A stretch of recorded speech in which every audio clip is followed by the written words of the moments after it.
Hello friends, crafty കലവറയുടെ പുതിയ വീഡിയോയിലോട്ട് എല്ലാവർക്കും സ്വാഗതം. അപ്പം നമ്മൾ ഇന്ന് ചെയ്തെടുക്കാൻ പോകുന്ന കേരമീൻ്റെ തലക്കറിയാണ്. അതൊരു തലയായിട്ടല്ല ഇടുന്നത്, നമ്മളൊരു തല പീസാക്കി വെച്ചിട്ടുണ്ട്. അതിനായിട്ട് നമുക്ക് കൊച്ചുള്ളി, പച്ചമുളക്, കുടംപുളി, ഇഞ്ചി, വെളുത്തുള്ളി, വേപ്പില ഇത്രയാണ് വേണ്ടത്. കൊച്ചുള്ളി മതി, സവോള എടുക്കണ്ട. സവോള എടുത്തു കഴിഞ്ഞാൽ നമുക്ക് മധുരിപ്പ് വരും. കൊച്ചുള്ളി എന്തോരം ചേർക്കാമോ അത്രയും ചേർക്കണ ടേസ്റ്റ് ആയിരിക്കും. അത് നമുക്കൊന്ന് ചെറുതായിട്ടൊന്ന് അരിഞ്ഞെടുക്കാം. എന്നിട്ട് നമുക്ക് വെളുത്തുള്ളി ഒന്ന് ചതച്ചെടുക്കാം. അത് മിക്സിയിൽ അരയ്ക്കേണ്ട, ഒരുപാട് അരഞ്ഞു പോകണ്ട. ഇതുപോലെ ഇടികല്ലിലോ അങ്ങനെ എന്തെങ്കിലോട്ടൊന്ന് ചതച്ചെടുത്താൽ മതി. ഇഞ്ചി അതുപോലെ തന്നെ കുഞ്ഞതായിട്ട് തന്നെ അരിഞ്ഞാൽ മതി. പച്ചമുളക് ഇതുപോലെ ചെറുതായിട്ട്, നടുവേ കീറിയിടണമെങ്കിൽ കീറിയിടാം, ഞാൻ ചെറുതായിട്ട് അരിഞ്ഞ്.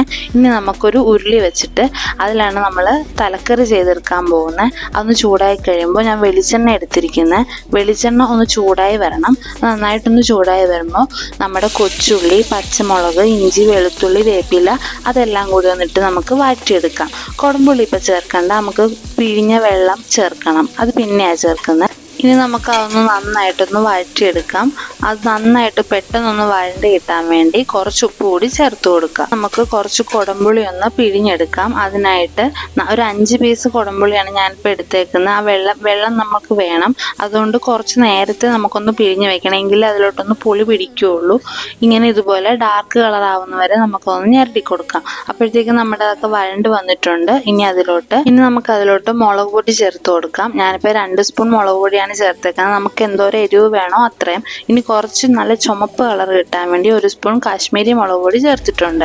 അതിലോട്ട് ഒരു നുള്ളു മഞ്ഞൾപ്പൊടിയും ഒരു നുള്ളു മല്ലിപ്പൊടിയും, ഒരുപാട് മല്ലിപ്പൊടി ചേർക്കണ്ട. ഇനി പൊടികളുടെ പച്ചമണം മാറുന്നവരെ അത് നന്നായിട്ടൊന്ന് വഴണ്ടി കൊടുക്കാം. അത് നന്നായിട്ടൊന്ന് പച്ചമണം മാറിക്കഴിയുമ്പോൾ നമ്മൾ നേരത്തെ എടുത്ത് വെച്ചിരിക്കുന്ന പുളിവെള്ളവും പുളിയും കൂടി അതിലോട്ടൊന്നിട്ട് മിക്സ് ചെയ്യുക. ഇനി ആ പുളിവെള്ളം അതിൽ കിടന്ന് നന്നായിട്ടൊന്ന് തിള വരട്ടെ. നല്ല തിള വരണം. അപ്പം അതിൻ്റെ പച്ചമണമൊക്കെ പുളിയുടെയൊക്കെ ഒന്ന് മാറിക്കിട്ടും. ഇതുപോലെ നന്നായിട്ടൊന്ന് തിളച്ച് വരുമ്പോൾ നമുക്ക് കുറച്ച് കൂടുതൽ വെള്ളം വേണം. വെള്ളം കുറച്ചൊന്ന് മുന്നിൽ നിൽക്കണം. നമ്മുടെ ആ പീസ് അതിൻ്റെയൊക്കെ അത് മൊത്തത്തിലൊന്ന് പിടിക്കണം. അപ്പോൾ അതിനായിട്ട് ഇത്രയും വെള്ളം നന്നായിട്ട് വെട്ടി തിളച്ച് വരണം. നന്നായിട്ടൊന്ന് തിളച്ചൊന്ന് കുറുകി വരട്ടെ. ഇതുപോലെ ഒന്ന് വെട്ടി തിളച്ച് വരുമ്പോൾ നമ്മുടെ തലയുടെ പീസൊക്കെ അതിലോട്ടൊന്ന് ഇട്ട് കൊടുക്കാം. ഇപ്പോൾ കുറേ വെള്ളമുള്ള പോലെ തോന്നും, പക്ഷെ വെള്ളമില്ലാതെ നന്നായിട്ടൊന്ന് കുറുകി പറ്റി വരുമ്പോൾ കറക്റ്റ് ആയിരിക്കും. അതിൻ്റെ ഒരു പച്ചപ്പൊക്കെ ഒന്ന് മാറും. അപ്പോൾ അതുപോലെ നമുക്കൊന്ന് നിരത്തി ഇതുപോലെ തന്നെ ഇളക്കിയൊക്കെ ഒന്ന് ഇട്ട് കൊടുത്തിട്ട് കൂടിയ ഫ്ലെയിമിലിട്ട് നമുക്കൊന്ന് നന്നായിട്ടൊന്ന് തിളപ്പിച്ചെടുക്കാം.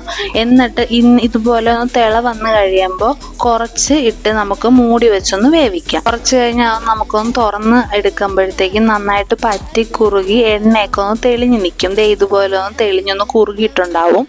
ചാറൊക്കെ നന്നായിട്ടൊന്ന് കുറുകി വന്നിട്ടുണ്ട്. ഇവിടെ കുറച്ച് ചാറ് വേണം. അപ്പോൾ ഈ പരുവത്തിലൊന്നും എടുത്താൽ മതി. ഇതിൽ എണ്ണ ഉണ്ടെങ്കിലും കുറച്ച് പച്ച വെളിച്ചെണ്ണ ഒന്ന് ഒഴിച്ചാൽ അതിൻ്റെ ഒരു ഫ്ലേവർ അടിപൊളിയായിരിക്കും. അപ്പം ഞാൻ അതിനായിട്ട് കുറച്ച് പച്ച വെളിച്ചെണ്ണയും കൂടെ ഒഴിച്ചിട്ടുണ്ട്. ഇനി നമുക്ക് ചോറിലോട്ടൊന്ന് സെർവ് ചെയ്യാം. അടിപൊളി ടേസ്റ്റാണ്. എല്ലാവരും ഒന്ന് ട്രൈ ചെയ്ത് നോക്കണം. എന്നിട്ട് ഞങ്ങൾക്ക് കമൻ്റായിട്ട് ഫീഡ്ബാക്ക് അറിയണം. ഞങ്ങൾ നന്നായിട്ടൊന്ന് സപ്പോർട്ട് ചെയ്യണം, ഷെയർ ചെയ്യണം, ലൈക്ക് ചെയ്യണം. പിന്നെ സബ്സ്ക്രൈബ് ചെയ്യാതെ കാണുന്നവരുണ്ടെങ്കിൽ ഒന്ന് സബ്സ്ക്രൈബ് കൂടെ ചെയ്തേക്കണം.